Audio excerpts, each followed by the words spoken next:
Impact of digital divide on Bihar economic development, a tally density perspective. तो सबसे पहले हम स्टार्ट करेंगे कोट से. In a world where knowledge is power, the digital device is a form of injustice. It denies people the chance to learn, to connect, and to improve their life. Melinda Gates.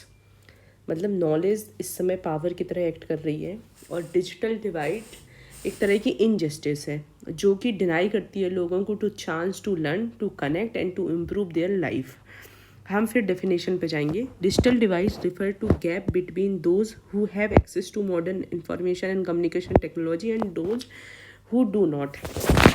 It is just significant barrier to economic growth and social development, particularly in state like Bihar, where low digital penetration has hindered progress in multiple sectors. A key indicator of this digital divide is tele density, which measures the number of telephone connection per 100 individual. Bihar has historically recorded one of the lowest tele-density rate in India, highlighting the stark disparity in digital device. TRAI के according, Bihar's tele-density lags behind the national average, limiting connectivity access to digital service. अब आते हैं हम कि ये जो digital device है इसका कुछ इकोनॉमिक इम्प्लीकेशन होगा वो देखते हैं. Despite rapid technological advancement across India, Bihar continues to face challenging in internet accessibility, digital literacy और आईसीटी इंफ्रास्ट्रक्चर. तीन चीज़ें. मतलब एक्सेसिबिलिटी के लिए पैसा चाहिए, वो पॉवर्टी ज़्यादा है. गवर्नमेंट खुद भी इन्वेस्ट नहीं कर रही है, आईसीटी इंफ्रास्ट्रक्चर नहीं है. इसके अलावा लोगों में लिटरेसी भी नहीं है, डिजिटल लिटरेसी भी नहीं है. This digital gap has far reaching consequences on various sector of state economy. पहला है लिमिटेड इंटरनेट कनेक्टिविटी. बिहार से low internet penetration restrict business from accessing online market and expanding their consumer base. MSME struggle with digital marketing, e-commerce and financial transaction, limiting their growth potential. Bihar में केवल 33% MSME हैं जिनके पास अपनी एक website है. ठीक है. Barrier to quality education. अब इस समय ये जो युग है वो डिजिटल एजुकेशन का युग है. The digital device has severely impacted Bihar education system. Limited access to online learning platform, digital classroom and e-resources has put students at disadvantage. क्योंकि इनके पास इंफ्रास्ट्रक्चर नहीं है इसलिए जो ऑनलाइन लर्निंग प्लेटफॉर्म हो गया, डिजिटल क्लासरूम हो गया या रिसोर्सेज इनके बच्चे एक्सेस नहीं कर पा रहे हैं. The covid pandemic exacerbated this issue as many students in Bihar struggle to participate in remote learning due to poor connectivity. Constrain on skill development and employment. बहुत सारे लोग होते हैं जो मतलब ऑनलाइन सब कुछ सीख लेते हैं तो उसी से रिलेटेड है. Lack of digital access hamper skill development and reduce employment opportunity in Bihar. Many youth miss out on online training platform that could equip them with in demand skill like coding, data analytics and digital marketing. This contribute to unemployment and low level income in state. Digital device in financial inclusion. देखो अभी हमने क्या क्या देख लिया है. Business करने में दिक्कत आ रही है, एजुकेशन में दिक्कत आ रही है, एम्प्लॉयमेंट में. अब फिनेंशियल इंक्लूजन की बात करते हैं. जब लोगों के पास टेली डेंसिटी कम है, फ़ोन वगैरह ही नहीं है तो लोग मतलब फिनेंशियल मतलब डिजिटल ट्रांजेक्शन कैसे करेंगे. ठीक है. Limited access to digital banking and mobile payment system restricts financial inclusion. Many farmers and small entrepreneurs in Bihar struggle to access credit, insurance, and government subsidy due to lack of digital literacy and banking infrastructure. Challenges in agriculture and rural economy. Bihar agricultural sector remain highly dependent on traditional methods. The digital divide prevent farmer from assessing weather forecast, market price and modern agriculture techniques. This results in lower productivity and income losses. Accessibility to government services. With the increasing digitalization of public services, limited digital access in Bihar means many citizens face challenges in availing government schemes, healthcare facilities and social welfare program. Rural population in particular struggle with online application for ration card, pension and other essential services.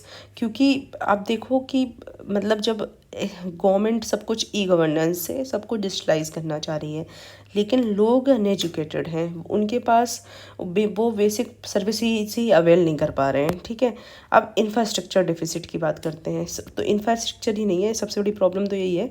Low teledensity indicates inadequate broadband network and mobile connectivity, especially in rural area. The lack of digital infrastructure affects investment, business growth and overall socio-economic development. Way forward देखते हैं, bridging the digital divide in Bihar. To address these challenges, a multi-pronged strategy is needed to enhance digital access and economic growth in Bihar. सबसे पहला है Bharat net जो project चल रहा है उसको और ज़्यादा हमें एक्सपेंड करना है और accelerate the BharatNet rollout to provide a high-speed broadband in all districts, including rural area, improving last mile connectivity, strengthening mobile and fiber optics network to ensure seamless internet access in remote area। और अभी जैसे star link की बात कर रही है तो वो भी हेल्प करेगा लास्ट माइल कनेक्टिविटी में। हमें डिजिटल लिटरेसी करने की ज़रूरत है। तो implement mass digital literacy campaign to educate citizen on online service. ठीक है, cyber security and e commerce. Promotion जो होना चाहिए वो लोकल लैंग्वेज कंटेंट में होना चाहिए। Encourage regional language digital content to improve accessibility for Bihar population.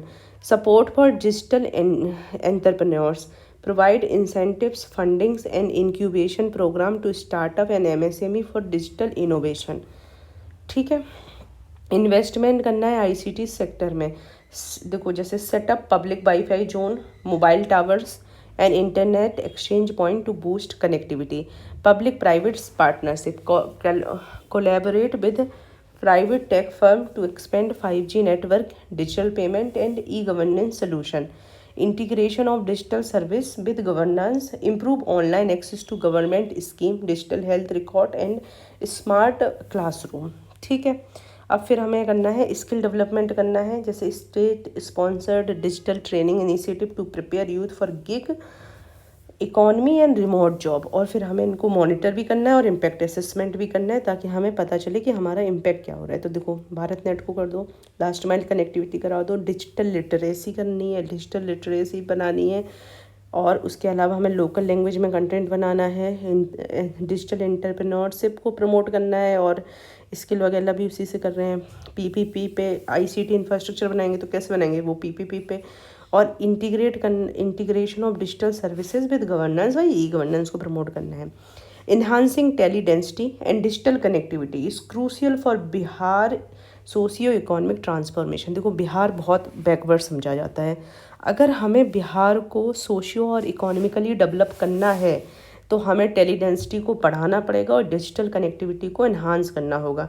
Bye bridging the digital divide, Bihar can unlock new opportunities in education, entrepreneurship, agriculture and governance. A digitally empowered Bihar will boost employment, attract investment and foster economic growth, ensuring that every citizen irrespective of location has access to benefit of digital age। अब आते हैं make in India को 10 साल हो गए हैं। तो make in India जो इनिशिएटिव है उसको 2024 में 10 ईयर्स हो गए हैं। इसको प्राइम मिनिस्टर मोदी ने 25 सितंबर 2014 को स्टार्ट किया था और इसका मेन गोल था to transform India into a manufacturing hub and boosting domestic production. अब हम देखते हैं इसके ऑब्जेक्टिव। इंक्रीज मैन्युफैक्चरिंग सेक्टर का जो जीडीपी में कॉन्ट्रीब्यूशन है उसको 25% बाई 2025, 100 मिलियन जॉब क्रिएट करानी थी, ease of doing business and attract FDI, promote self reliant and reduce import dependency. अब की अचीवमेंट्स पे बात करते हैं।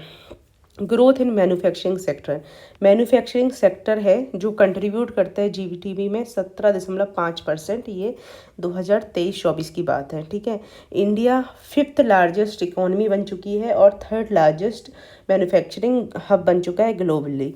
इंडिया में जो एफडीआई है, एफडीआई इनफ्लो इंक्रीज़ हुआ है। वो कितना इंक्रीज़ हुआ है कि जो 45 बिलियन डॉलर था 2014 में, वो 83.57 बिलियन डॉलर हो गया है 2021-22 में। India rank among the top FDI destination globally. Boost to domestic production, देखो प्रोडक्शन लिंक इंसेंटिव करके एक स्कीम है जिसमें गवर्नमेंट 1.97 लाख करोड़ रुपए लगा रही है अक्रॉस, और उसका एम क्या है कि हमें मतलब 14 सेक्टर में काम कर रही है वो, जैसे इलेक्ट्रॉनिक्स हो गया, ऑटोमोबाइल्स हो गया, pharma etc. Growth in defence sector जो है, विद डिफेंस सेक्टर में 74% एफडीआई को अलाउ कर दिया गया है, जिससे कि जो इंडिया है वो डिफेंस हब की तरह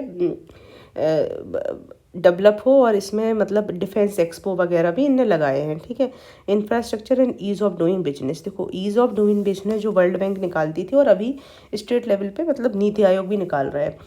तो 2014 के अप्रॉक्स हमारी जो रैंक थी वो 14 मतलब 142 थी, बट अब हमारी जो रैंक है वो 63 हो चुकी थी 2023, फिर उसके बाद वो डिसकंटिन्यूड कर दिया गया है, ठीक है। उसके अलावा हमारा फोकस है dedicated freight corridor, industrial corridor, smart city, ये सब हमने लॉन्च किया। आत्मनिर्भर भारत एंड सेक्टरल ग्रोथ पे अगर हम बात करें तो अगर देखें इलेक्ट्रॉनिक्स में, तो हम मोबाइल फ़ोन जो प्रोडक्शन है वो मतलब 2014 के अप्रॉक्स हम लोग 5.8 करोड़ फ़ोन बना रहे थे, now we are producing 31 crore mobiles. Automobiles में देखा जाए India fourth largest auto manufacturer globally, and textile and apparel इस इंडस्ट्री में देखा जाए तो हम पीएम मित्रा पार्क करके ऐसे चलाए जा रहे हैं। चैलेंजेस देखें, स्लो इंक्रीज इन जीडीपी के कंट्रीब्यूशन में, high dependence on import for critical component जैसे कि सेमीकंडक्टर हो गया, इलेक्ट्रॉनिक्स हो गया, need for further level reform, और जो जैसे ग्लोबल डिसरप्शन आ रहा है जैसे कि कोविड-19 हो गया, सप्लाई चेन इश्यूज हो गए, या फिर जियोपॉलिटिक्स टेंशन जो है, way forward strengthening semiconductor and electronic production through initiative like India semiconductor mission, expand PLI scheme to emerging sector like green and hydrogen हो गया, एआई मैन्युफैक्चरिंग हो गया। हमें क्या करना है, इम्प्रूव करना है MSME ecosystem for deeper industrial growth और स्किल डेवलपमेंट प्रोग्राम को फोकस करना है। 10 साल में make in India has significantly boost in manufacturing, FDI and domestic production. Moving forward a focus on deep tech manufacturing, ठीक है, global supply chain integration and innovation driving industrialization. मतलब deep tech को use करना है, integrate कराना है अपनी supply chain को, और हमें innovation driven industrialization will make India truly a global manufacturing hub. अब देखो PM Gati Shakti master plan, हमें मैन्युफैक्चरिंग हब बनना है तो हमें अपनी लॉजिस्टिक को काफ़ी क्विक करना पड़ेगा, तो उसके लिए पीएम गति शक्ति स्टार्ट हुआ। पीएम गति शक्ति national master plan launch in October 2021 is a transformative initiative aimed at enhancing infrastructure planning and multimodal connectivity in India। हमें इंफ्रास्ट्रक्चर को प्लान कर रहे हैं और multi modal connectivity is seek to integrate various mode of transport. फिर उससे जब transports वो हम इंटीग्रेट कर लेंगे तो वो ऑप्टिमाइज कर देगा लॉजिस्टिक एफिशिएंसी को, और इससे रिड्यूस हो जाएगा टाइम, मतलब जो डिलेज हैं वो कम होंगी। ये हम कैसे कर रहे हैं, हम टेक्नोलॉजिकल ड्रिवन इंटीग्रेटेड अप्रोच ले रहे हैं, ठीक है। ऑब्जेक्टिव ऑफ पीएम गति शक्ति होलिस्टिक इंफ्रास्ट्रक्चर डेवलपमेंट, हम 16 मिनिस्ट्रीज़ के काम को सिंक्रोनाइज कर रहे हैं, ठीक है, for project execution. Reduction in logistic cost, देखो पहले अभी हमारा जो जीडीपी को मतलब लॉजिस्टिक का जो कॉस्ट है वो 14 to 18% ऑफ जीडीपी है, जिसको हमें 8 से 10% लाना चाह रहे हैं, जिससे हमारी एक्सपोर्ट कम्पिटिटिवनेस बढ़ जाएगी। Multi modal connectivity, rail, road, air, waterway and port सबको हम कनेक्ट कर रहे हैं। Faster project approval and execution, utilize कर रहे हैं हम GIS based real time monitoring to reduce bureaucratic delay, boost economic growth, strengthening make in India, Atmanirbhar Bharat, ease of doing business by improving infrastructure. ये हमारे ऑब्जेक्टिव्स हैं। क्या, इंफ्रास्ट्रक्चर को develop करना है, लॉजिस्टिक का वो कम करना है, इसके अलावा मतलब इंटीग्रेटेड फास्ट मतलब अप्रूवल वगैरह फास्ट करना है, और इकोनॉमिक ग्रोथ को वो कंट्रीब्यूट करेगा। अब हम कह रहे हैं digital GIS based platform, use geospatial technology for real time monitoring and improving efficiency, prevent infrastructure duplication optimizing resource allocation, ठीक है। मल्टी मिनिस्ट्रियल इंटीग्रेशन हो रहा है, 16 ministry including railway, road, shipping, aviation, power, work in coordination, reduce inter ministerial conflict and ensure synchronize project execution. अगर हम sector wise करते हैं तो रोड ट्रांसपोर्ट में क्या हो रहा है, ये लोग economic corridor, express way, highways create कर रहे हैं, जैसे दिल्ली मुंबई एक्सप्रेस वे जिसने टाइम को सिग्निफिकेंटली रिड्यूस कर दिया। अभी रेलवे में देखते हैं expansion of dedicated freight corridor to enhance cargo movement. Example है faster completion of western and eastern dedicated freight corridor due to Gati Shakti mapping. Port में देखा जाए तो सागरमाला और इंडियन वाटरवे डेवलपमेंट प्रोग्राम जो चल रहा है to boost maritime connectivity. Example है increased port connectivity for Paradip, Mundra, JNPT port. Aviation में देखा जाए तो Udan scheme integrate for improved regional air connectivity, new airport planned under Gati Shakti for better accessibility.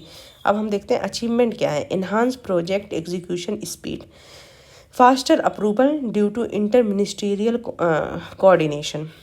जैसे हमने क्या किया है, इसमें कह रहे हैं कि 26 ग्रीन फील्ड एक्सप्रेस वे बनाएंगे और 25 multi modal logistic park plan है, ठीक है। Logistic efficiency and cost reduction, India को हम ग्लोबल लॉजिस्टिक परफॉर्मेंस इंडेक्स होता है उसमें इंडिया की रैंक 38 हुई कब, 2013 में, जबकि 44 थी 2018, मतलब हम इम्प्रूव कर रहे हैं। Expansion of transport network, 200 critical railway project को आइडेंटिफाई किया गया है। New economic corridor improving industrial connectivity, economic and employment growth, boost to manufacturing, export and rural connectivity, और ये सब मिलके क्या करेगा, एम्प्लॉयमेंट क्रिएट करेगा। चैलेंजेस देखते हैं, federalism and state level coordination, effective implementation required cooperation from state which may be differing priorities, land acquisition में इश्यूज आएगा। और उसके अलावा क्या है, हाई कॉस्ट कैपिटल इन्वेस्टमेंट है, इसलिए हमें प्राइवेट सेक्टर को ऑनबोर्ड करना पड़ेगा। डिजिटल एंड टेक्निकल कंस्ट्रेंट्स हैं for need for capacity building in government agencies to efficiently use GIS based technology. Way forward क्या है, आप स्ट्रेंथन फेडरल कॉपरेशन को वो करो, state specific infrastructure strategies under Gati Shakti, boosting public-private partnership, improving land acquisition framework, implementing fast-track mechanism for land acquisition and environment clearances, promoting sustainable infrastructure, ensuring green and climate resilient infrastructure to balance development with sustainability. Conclusion देखते हैं, PM Gati Shakti plan is a paradigm shift in India's infrastructure planning, ensuring efficiency, cost reduction and faster execution by leveraging technology, interministerial cooperation and multimodal connectivity. It aims to transform India's logistic ecosystem, making India a global manufacturing and trade hub. मतलब हम क्या कर रहे हैं, technology ले रहे हैं, ministry का कोऑपरेशन और मल्टी मॉडल कनेक्टिविटी, कई सारे मोड, कई सारी मिनिस्ट्री और टेक्नोलॉजी की हेल्प से हम इंडिया को ट्रांसफॉर्म करना चाह रहे हैं towards a manufacturing hub and trade hub. However effective implementation, financial sustainability and environment safeguard will be critical for its long term success. Bihar tourism and market policy 2024, Bihar tourism and market policy 2024 aim to transform Bihar into a premium tourist destination by enhancing infrastructure, promoting heritage site and encouraging private investment. Objective क्या है, sustainable tourism development, focus on eco friendly practices to preserve natural and cultural resources, economic growth and employment, boost local economy and create job opportunity through tourist related activities। की feature क्या है, infrastructure development करना है सबसे पहले तो, sustainable और economic growth, employment, ठीक है। इंफ्रास्ट्रक्चर डेवलपमेंट कैसे करना है, improvement of transportation, accommodation and amenities to support tourist, ठीक है। हेरिटेज प्रमोशन करना है, showcasing Bihar rich cultural and historical heritage including जैसे sites Bodhgaya, Nalanda, Rajgir. Public private partnership, encouraging private to invest in tourism infrastructure and services with financial support and subsidy for tourist related business and startup।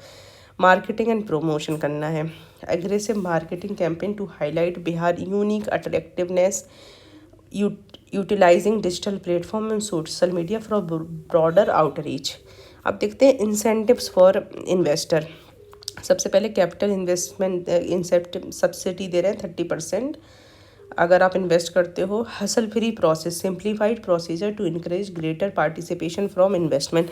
देखो कुछ recent development हुए हैं, 4 project हैं। एक है 4 star hotel बना रहे हैं बक्सर में 20 करोड़ रुपए लगा के। 5 star lemon tree hotel in Motihari 15 crore के अप्रोक्स इन्वेस्ट कर रहे हैं। रिसोर्ट इन फुलबारी शरीफ जिसमें 12 करोड़ लगा रहे हैं। आप wayside amenities project in Rohtas, ठीक है। These project signifies the state commitment to transforming Bihar into a major tourist destination by enhancing infrastructure, cleanliness and transport facility at tourist location. Conclusion, Bihar tourism and market policy 2024 is a comprehensive approach to boost tourism, infrastructure and market integration, positioning Bihar as a hub for cultural, ecological and heritage tourism. Thank you.